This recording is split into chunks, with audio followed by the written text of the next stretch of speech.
We're getting to the point that some of us don't know. Everybody here, my name is John Boutte. I'm the chair of the Southwest Common Council Education Committee. I live in the 19th Ward here. I'm Beverly Usher. I'm one of the delegates from the 19th Ward Association, and I'm an advocate for 44th School. I live here in the 19th Ward. I am Jay Grasso. I'm a field representative for your state senator, New York State Senator Mike Ranzenhofer. Oh, Your name again? nice. Jay Grasso. Oh, My name's Eleanor Coleman. okay. I have Get that catch up with 3 you. kids that have graduated from Wilson, and I have a grandson attending School 10, and I'm an employment specialist at OASIS, Office of Adult and Career Education Services. I'm Jeremy, friends with Eleanor. And Friends with Eleanor, yes. How do we get to be there? That sounds like a good thing. and I am, I come to these meetings to kind of hear what's going on and keep updated on education stuff. I'm John Lang. I'm chair of the 19th Ward Schools Committee. Live in the 19th Ward and volunteer at 16 and 19. I'm Robin Detman. I don't live here. I live on the east side, but I was invited to come and join this committee by John Pate, and so I've been coming fairly regularly for a year or two. And I'm Jennifer Lenio with Rochester Public Library. Bill Nichtauser. I live in the 19th Ward. You're a volunteer over at School 22, is it? Yeah, and I had volunteered at School 19, and I'm interested in getting a group of people from a music group that I'm in to go to 44, just to play or whatever, have a instrument zoo. Yeah, one of the things that, I'm delighted to have you be here today is we really need to get more of the city, county, and state politicians involved in discussing stuff. Disconnect. There's a disconnect, and we really need to. I know when Senator Ranzenhofer was here back, about a year ago, I brought up the fact that, the busing is a big problem, that having to be a mile and a half away from the school to get reimbursement is forcing parents to put their kids on the bus, and they pick the schools that are a mile and a half away from where they live because they're afraid for their children's safety, and also it's a way of getting them safely in a babysitting situation, you could call it, where they're going to be moving around for an hour before they get to the school, and they're safe, and they don't have to worry about, will the child be leaving for school at the right time if I leave for work right now. So there's a big need to change the busing situation. I think the Senate has done that for a trial effort, but we really need this to move a lot faster. We would very much like to be able to say, gee, anybody who lives, half a mile or more from a school can get busing there, because it would make it so much easier to have neighborhood schools where parents can walk to their child's school when there's an event. We're talking about city environments where there's a lot of poverty. A lot of parents don't have 2 or 3 cars in the driveway, so that if somebody is working that night, they can jump into the other car and go to the Johnny or Susie's events that may be at 2 or 3 schools scattered all over the city. Trying to get anywhere in Rochester by taking the bus at 8 o'clock at night. Good luck on that. Good luck on it. So we definitely need to have sensitivity to that. At the state level, at the city level, this is a real issue for schools. We're opening a satellite office in the 19th Ward, so the hope is to be more accessible.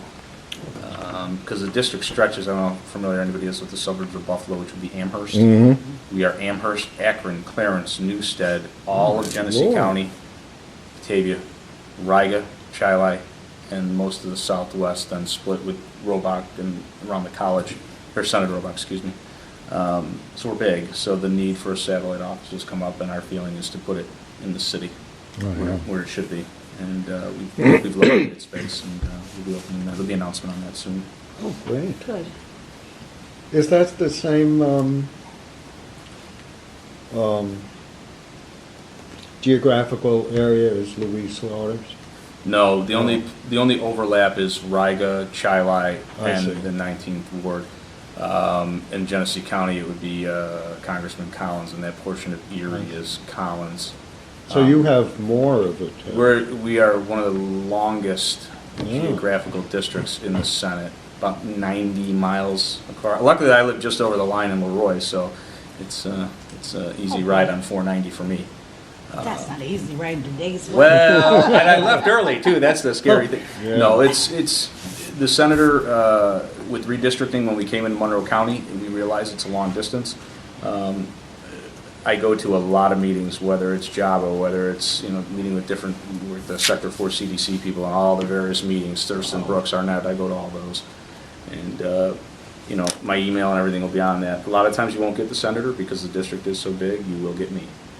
But I'm more than happy to come out. I'm pretty easygoing. I like this job, and I like helping out and utilize us. Oh, good, so you're the one I get to pick on. Huh? I'm a big boy. Sorry to take up so much time with that, but it's just that we're new, and I want to make sure people realize that we are accessible. I'll give my cards out to anybody that wants one Oh, tonight. please. So Oh, yeah, great. we'll do that.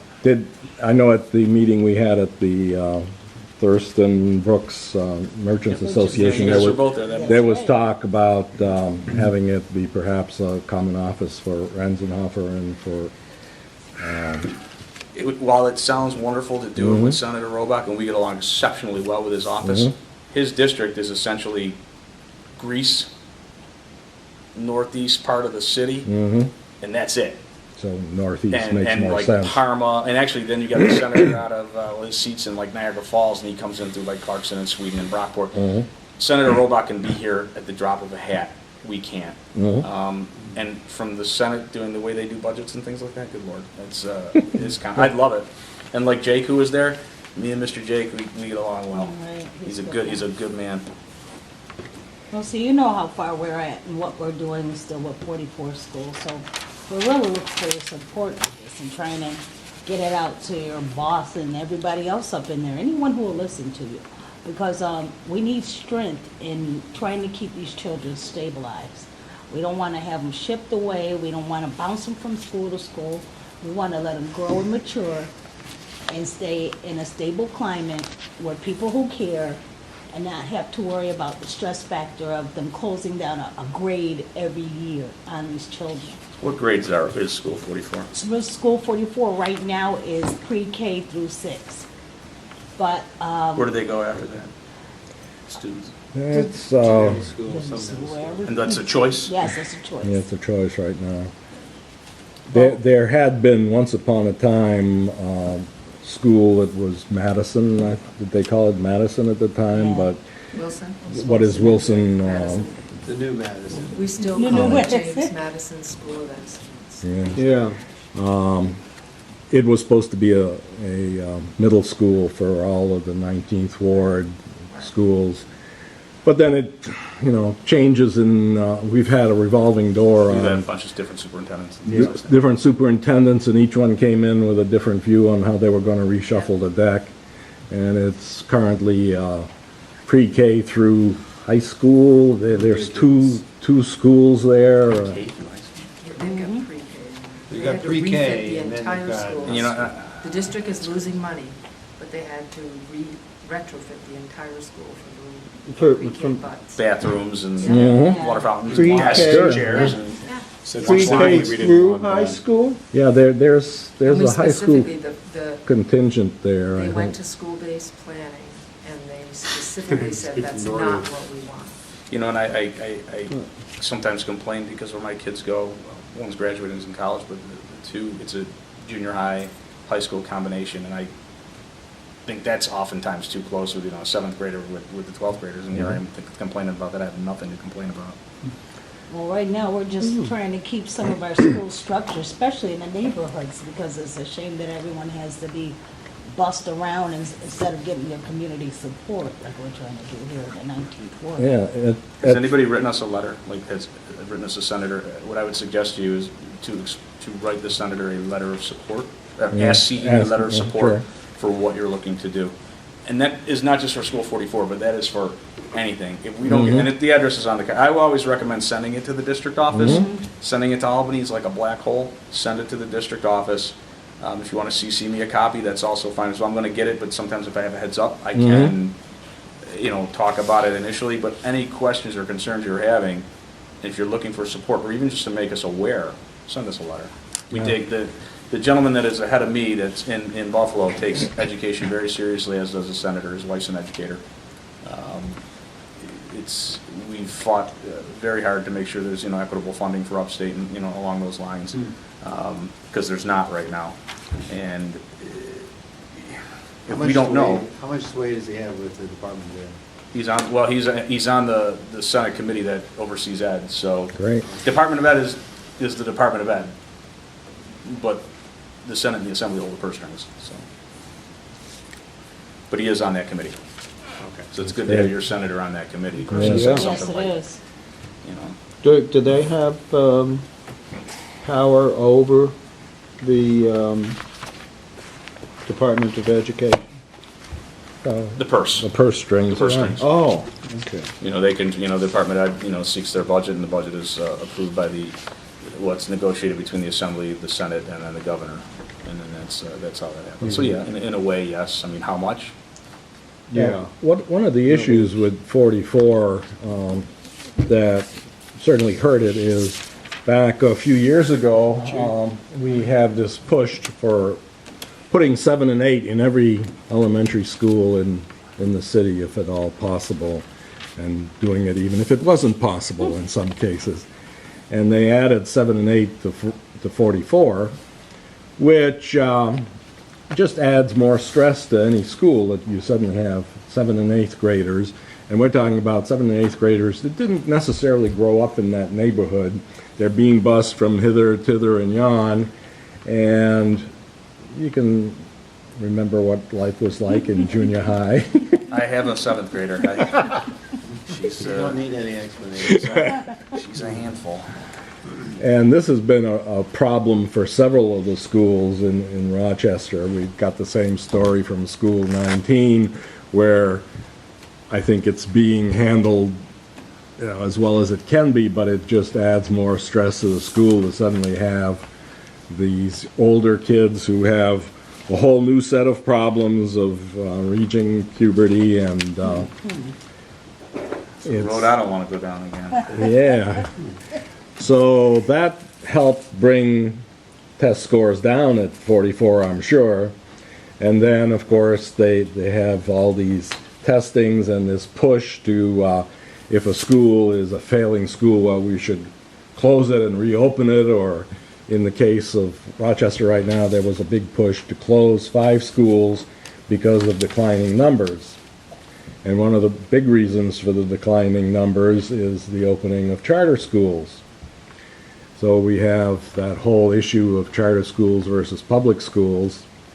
And Beverly and I were over at a meeting over at Nazareth about a week and a half ago, where they were talking about, they had a panel discussion of charter schools versus public schools.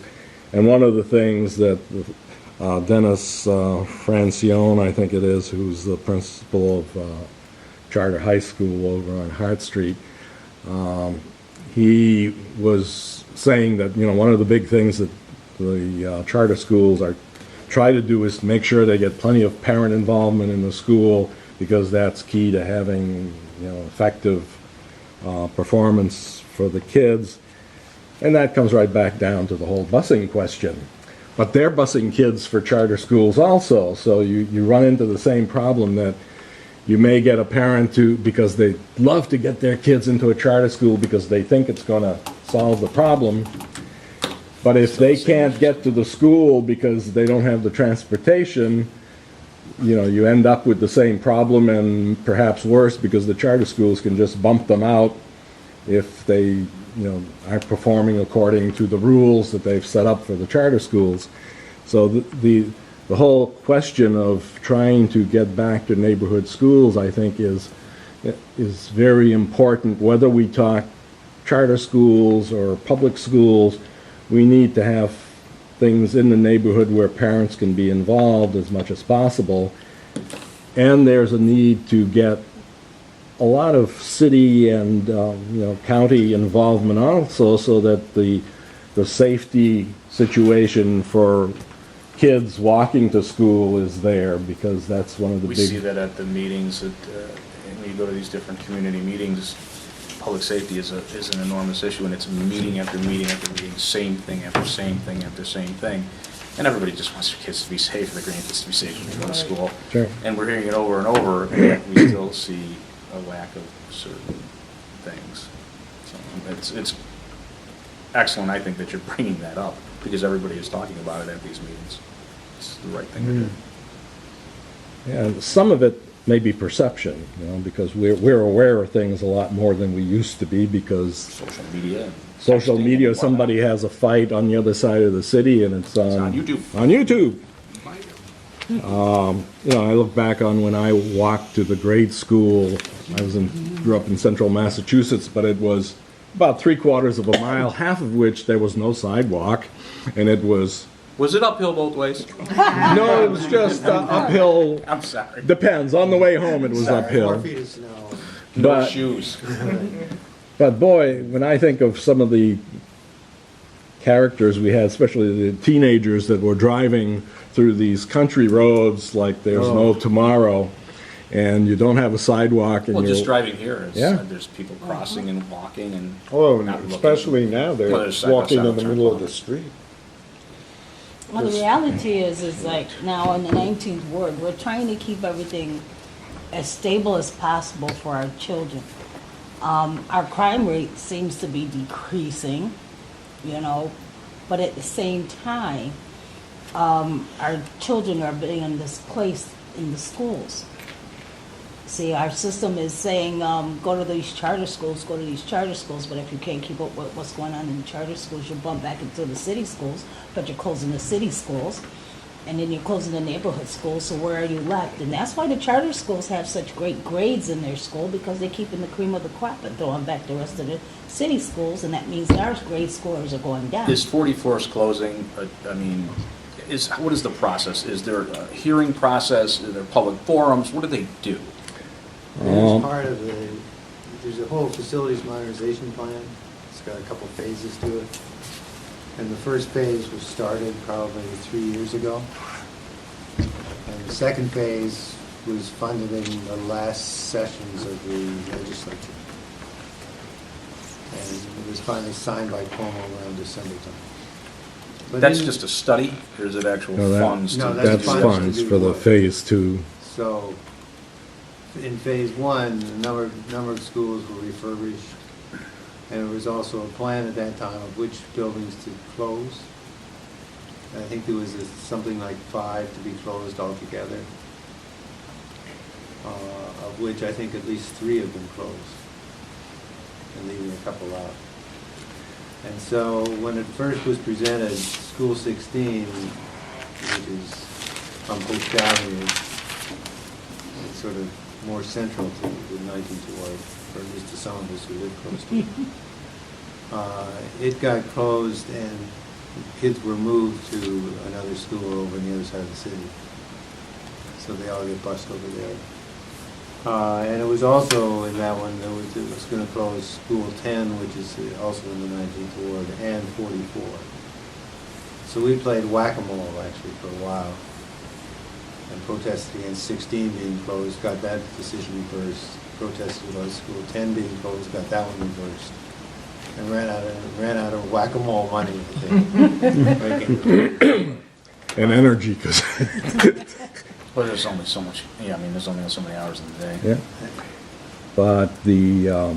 So I think it was an overall study of what is the population of elementary school kids in Rochester, and how many buildings do we need to serve them. And I apologize for not having all this this info, and I appreciate you all getting up to speed on it. I do thank you. It'll help me for the next meeting a whole lot more. Yeah, we have, what would probably be, if you can look at any of this is location 19, which is a local social networking site. There's a group on there called Southwest Education Forum, and it has all the minutes from the Southwest Education Committee, Thank you. and there's also notes from the 19th Ward Schools Committee on there, and there are some videos of some of the parts of the meetings if things were coherent enough to be worth putting online, you know. So we've been trying to make sure we document everything, and so that anybody who comes on board has everything that they need to look back at what's been done. One of the things that, you know, as far as the schools are concerned, there's always anybody who's looking at just the buildings would rather build something new and start fresh, and there's always a little bit of nostalgia for people in the community. They like to see the buildings that are there renovated. So there's been that discussion going on. Several of the schools in the 19th Ward, in fact, 3 of the 4 schools in the 19th Ward, go back to the 1910s sort of time frame. So they're about 100 years old. And they're wood frame interior, brick veneer, but they're good solid schools. I doubt that the new ones that are being built today will be here 100 years from now. But so they're not. It's not a cheap rebuild. School 16 is going to be somewhere in the 20 to 30 million dollar renovation, which is still a lot less than starting anew. And of course, there's the big question of land that you can put schools on in the city. That was one of the big things that we were fighting to keep some of these schools here, because once you know, like if they had closed School 10, that has a beautiful area. It's pretty much 3/4 of a block that's devoted to the school. You'd have to buy up at least a block of other houses. Well, because they don't like, I'm not familiar how the building is, but generally anymore, they don't like going up for safety. They like to keep them on one floor and spread them out, or maybe 2 at the most. Schools or? Schools. Yeah, the old ones, when you're looking at the, you don't see that anymore. I mean, generally when the new ones are built, you don't see huge multi-story buildings. This is a safety thing. Although it always, like anything, in my experience, it's been cheaper to always build up, but I think for safety reasons, it's why. But I think the renovations that have been done whatever floors were there. Yep, oh, yeah, with the existing buildings, absolutely, yeah. And that brings up a good point for School 44. They have done renovations in it. It's got a new broiler. It's got a. When did they do those? 2 years ago, they got a broiler. Boiler? Boiler. Yeah. I knew what you meant. Boiler. I'm still cooking. And a new kitchen. So, I mean, they've been making improvements. The city school district has been making improvements on the building. That's something I would put in a request. So for we're letter of not support. understanding why are you making all these improvements to the building and at the same time trying to phase out our classes? There's always been a certain element of, let's see if we can close this school if nobody complains. And one of the neighbor that lives across the street from me, she used to be a assistant superintendent at one time, and she said pretty much that, in poor neighborhoods in particular, if they close a school and nobody gets the political clout to fight it, well, it's easier to close the ones that aren't going to get a lot of complaints.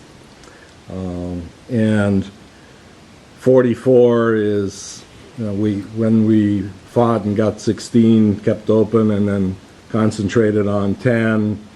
At that time, they did a study that I think included 1 and 10 and 44, looking at which one is,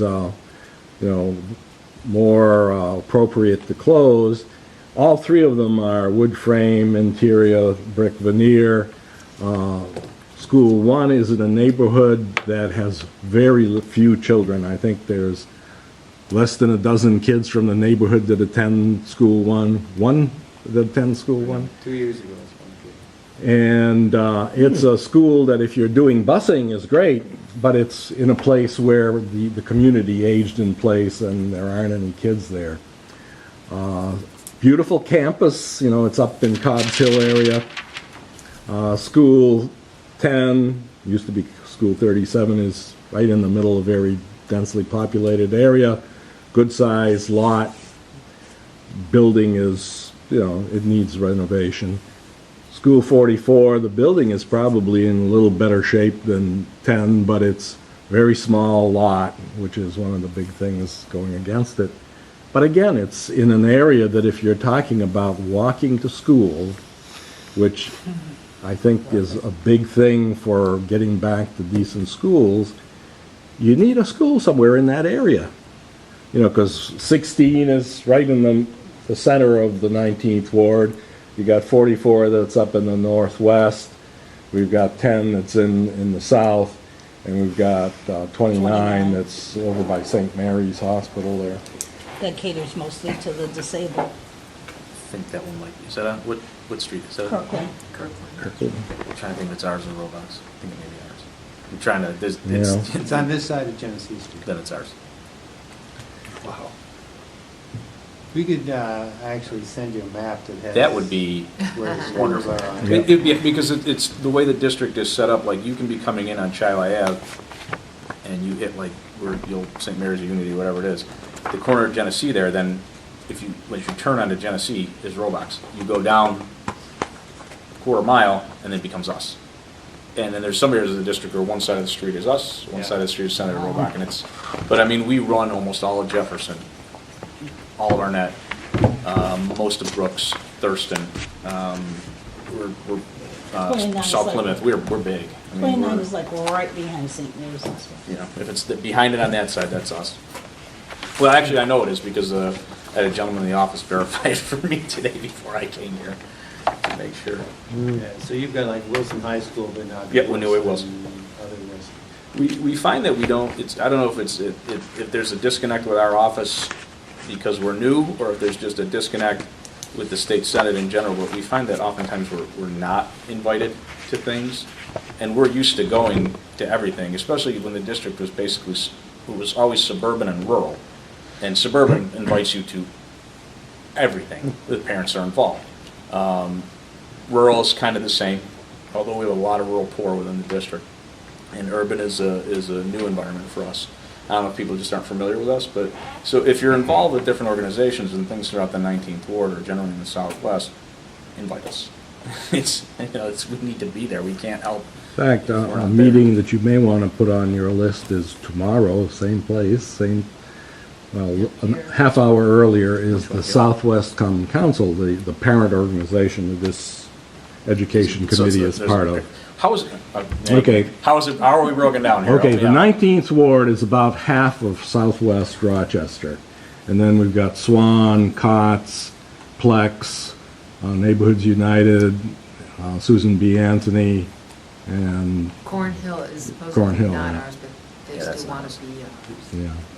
So, but the 19th Ward is about half of that area.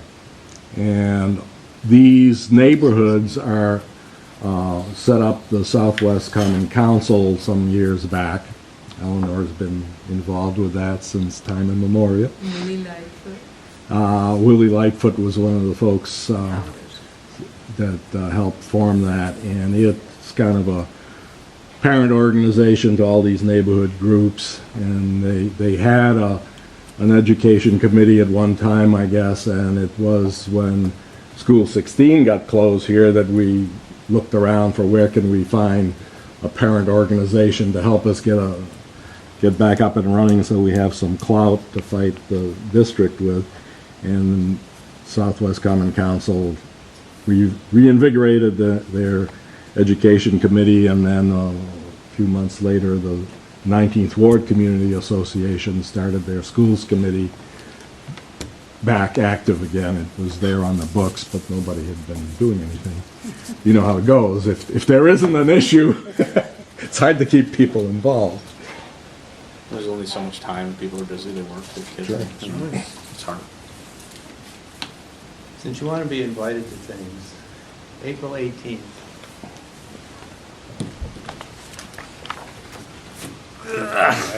Thanks. 1 to 5 Hubble Auditorium at U of R is the 5th annual 19th Ward Spelling Bee. Really? So it's See, that's the type of thing where we can provide, if we get a list of the kids that are gonna be involved, the senator will present them with certificates. They're kind of, it's, you know, it's a little pat on the back. That's We nice. do things like that.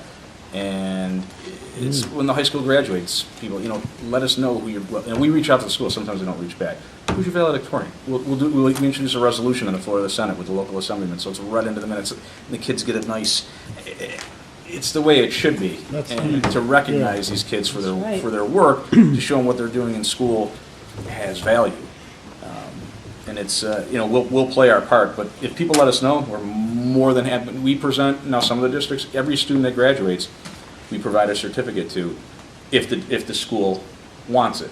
Now, like Churchville Chi didn't want them, Bergen did. I mean, it's just, you never know who's going to want them and who doesn't. But, you know, we're willing to do that. John? Can I, what about the parking over there? it's available. At the school? At Yeah. U of R? Yeah, Always yeah. a thrill. Oh, But so you, is that on a weekend?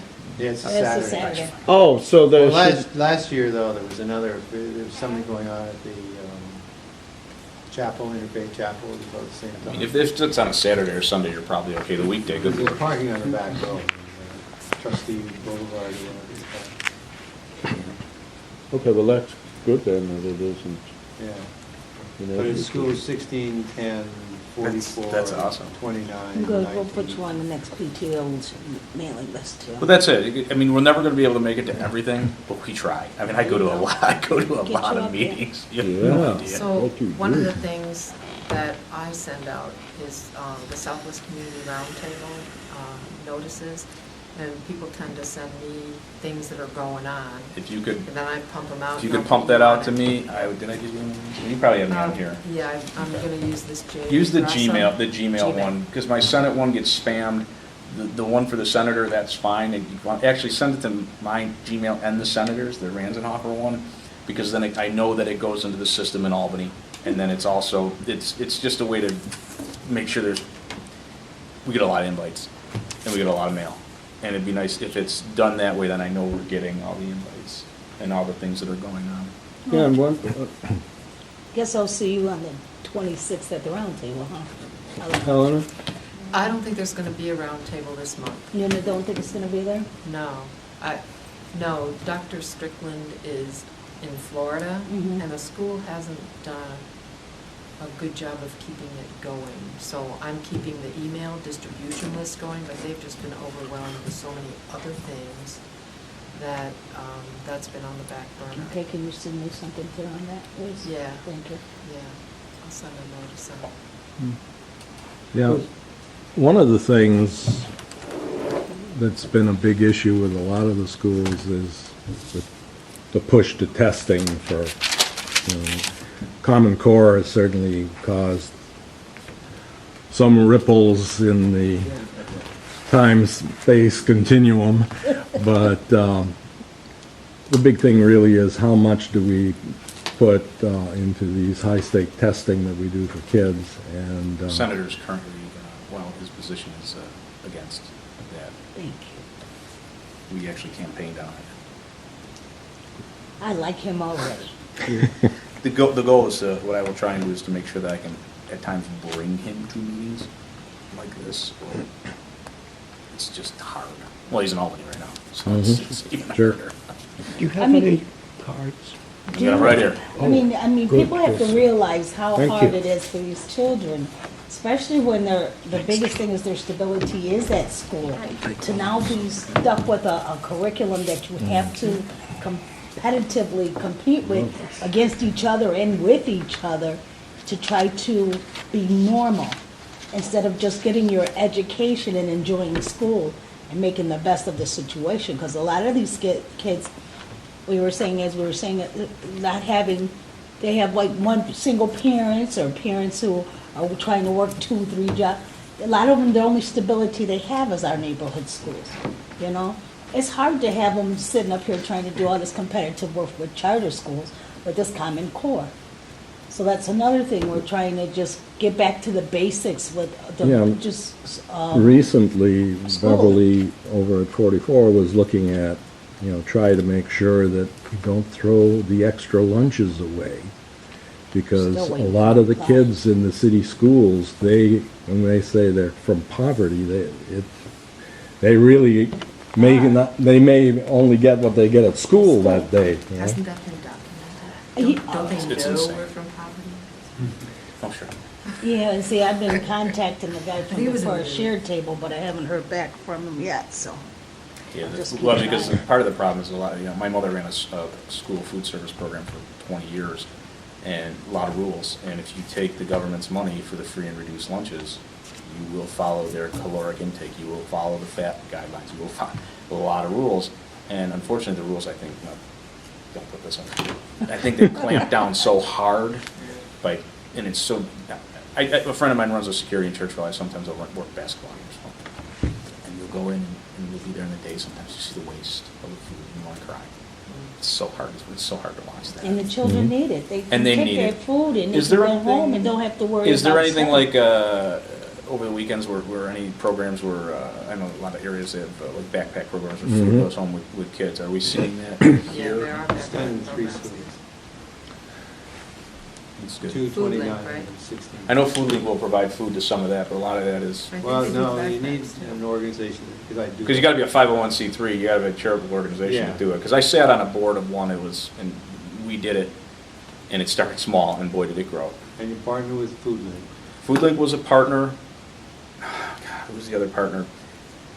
It got pretty complicated, and the biggest hurdle initially was in that community was, well, our children don't need that. Well, guess what? Yeah, A lot of them do. And people, I don't know if it's pride, I don't know if it's, but we worked it through the social workers in the school. There was a concern, the kids get a backpack to take home, there'll be a stigma. Kids thought it was great, nobody cared. That's what I'm saying. Well, the 7th and 8th graders, That's a little different. That's harder. yeah. But we do 120 kids Dude, a week. now who actually runs it? Who's it through? Southwest Ecumenical Ministries. Talk to me, because sometimes there's funds for stuff like that. We got some from Daisy Marquis Jones, but we'll take it from anybody. Now, And we'll take some of your donations at our school. John, is that linked up with Food Link? Oh, yeah. Oh, yeah. That's good. So That's Food why- Link, and why it's hard to do a budget for it, they say nominally it's like $3.50 a bag, like $3.50 a kid a week. But when they have like the Fill the Bus campaign, Mhm. that's what the food they use for backpack program for months. So you're paying like 50 cents a bag as opposed to $3.50, which is good news. That's great. But And then who- you Fill the Bus is from the Southwest have- Economic? No, that's Wegmans does that. Right. So Wegmans does a whole bunch of things. You should go to Food Link sometime just to see the boxes and boxes and boxes. I've been there years ago. It is, I took a tour of it last year. They do a legislative day, and I went out there and with the senator, and they, tell us what their legislative priorities are, because they lobby hard for funds. And their process it's amazing. I mean, I've it's seen- sad why it's there, but it's necessary. But to see how organized they are and what they do, Yeah, it's it's an impressive facility. Tom Ferraro, he's a saint. He never got the recognition. I'm glad to see that exists here. I'm happy about Yeah, that. yeah, it's a good organization. One thing I wanted to, I work at OASIS, the Office of Adult Career and Education Services over at 30 You Park busy Street. lady. So- I know your organization. So, they provide training program for, and how this to me all relates is we're trying to look at the families holistically. So you've got members in the family that, you've got kids in school. At OASIS, we're doing family literacy and trying to impact the adults, because the biggest impact you can have on the kids in school is making sure the adults are in school. So we have technical training programs where you don't have to have your GED or now TAS. Invite us for a tour. Absolutely, yeah. Because that's the type of But thing, the if other- you, like, they're doing the budget right now. And if people don't ask for money, send us letters asking, we don't know. Is it a guarantee if you send us a letter with a funding request, you're gonna get it? Certainly not. But if you don't send a letter, if organizations don't send a letter, if nonprofits don't send a letter, how do we know? And that's a point I try to get out for the senator. If people don't ask, we don't know. Right. Well, right, and there's a disconnect we have with the city. Because if the Rochester could utilize, having 3 senators is a good thing, utilize it. Yeah. Roebuck, He's a good guy. yeah, and he used to come into the various functions around here all the time. But we're reaching out. I mean, like I said, I'm sitting with guys from the city, asking to meet with them. What do you need? Yeah. What do you need? Well, What do you I need? mean- And that's the way I think that barrier gets broken. They gotta come with a request. We can't come to them. We don't know what people need or want. It's your city. It's your schools. What do you need? I don't know. The district is wide and varied. My kids are in the Leroy School District. My son graduated 2 years ago with 99, there were 99 kids walked across the stage. Batavia has 180. There's a Catholic school there that'll graduate probably 41. Then we go to Amherst, which is an enormous school district. Town of Amherst, 120-some thousand people. It's huge school districts. Then you're here, massive city school district, which is funded differently in the formulas that, that take place across the state. So, but if people don't ask, we don't know.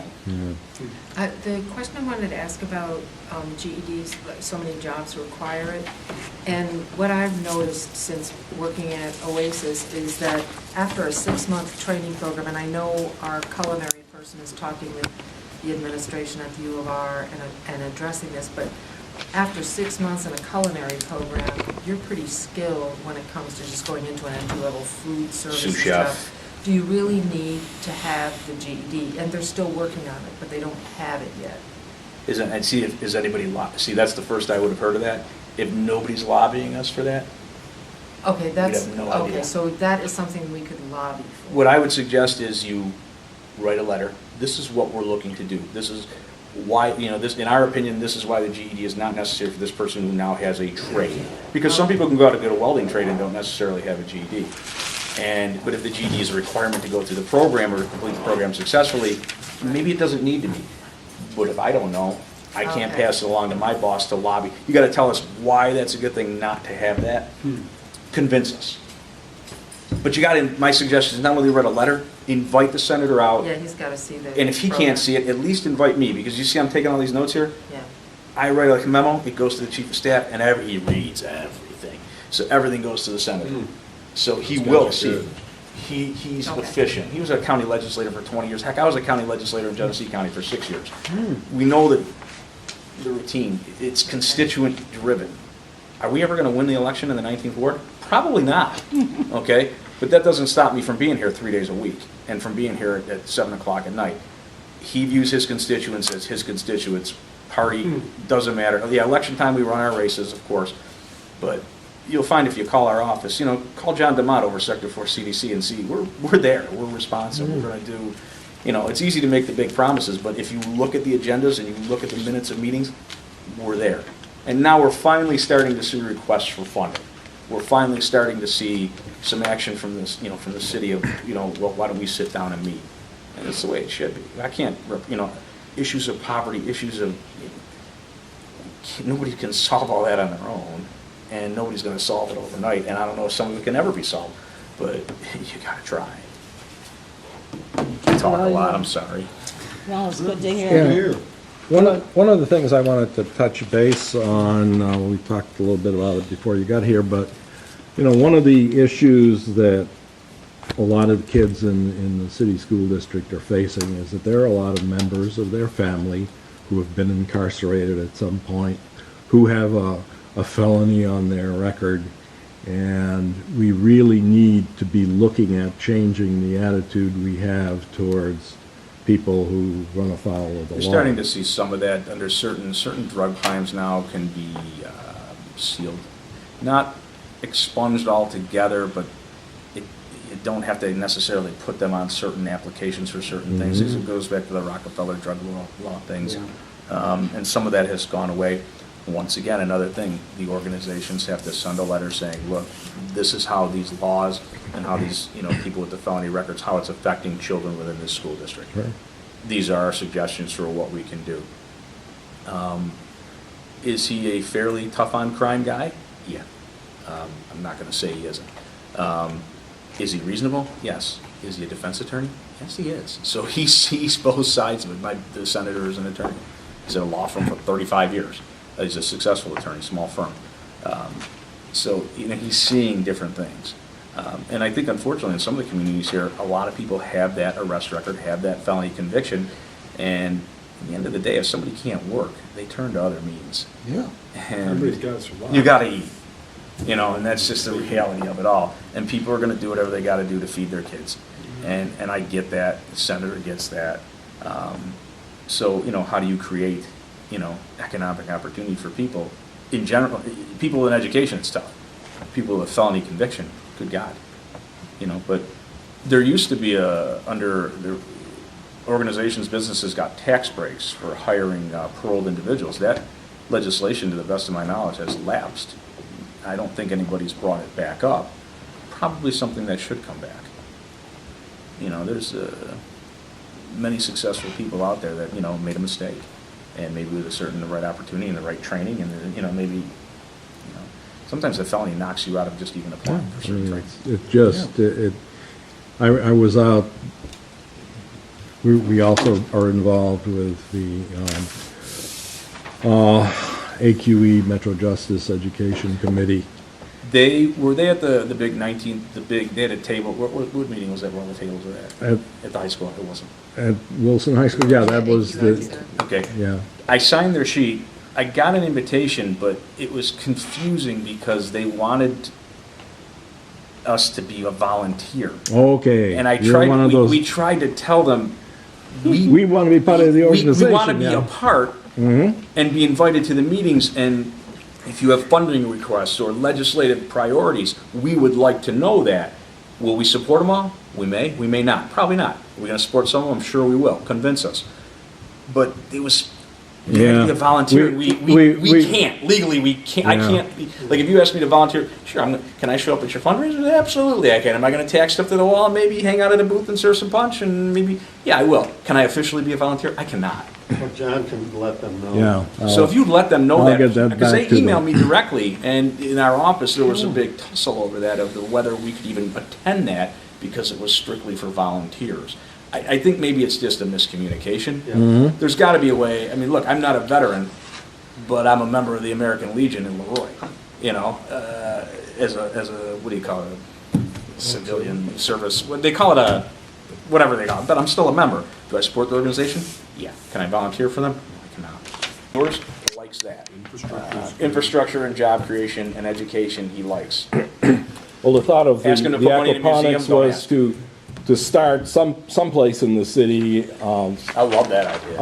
something that the kids coming back from the industry can perhaps serve as consultants. Right, all of a sudden they come in and there's a reason for them. Yeah. Like usually they come out. They're it's the like, experts what are now that can come in and help we doing? They're the this aquaculture project in the city, and it's something that can also, like, Right. School 19 had some it wasn't aquaponics, but it was aquaponics. Anyways, getting the schools involved with that also. There are probably several places, even in the 19th Ward, that might be possible locations for something of that nature. Something like that. I mean, if you get the school, if it's through the school or something like that, we've done that. There's a project, Byron Burton Schools did a thing for, it's different out there, but it was for agriculture technology, which is basically, well, pretty similar, which is a huge revenue jobs, it's an engine out there. It's in Genesee County, the largest segment of the economy is ag jobs. So we did something like that in one of the schools out there. There's no reason why we can't be doing that in a school here. None. But the school's got to ask. Now, I know, fortunately for you guys, the school has reached out to my boss. So that's good. These meetings will take place. I was told, you will be at, like, this meeting, you will be at this meeting. But we didn't know what we were walking in. I mean, I didn't know I was coming into here, so I'm grateful that you guys gave me the opportunity. Right now, there is a woman who is very dear to me, who allows me to come to these meetings and make sure the kids are all squared away. So I'm going to leave and go make her happy, so I can continue to come to meetings. Yeah, she's a good lady, but she's tolerated a lot of late meetings from me, and she's, I'm sure. oh, yeah,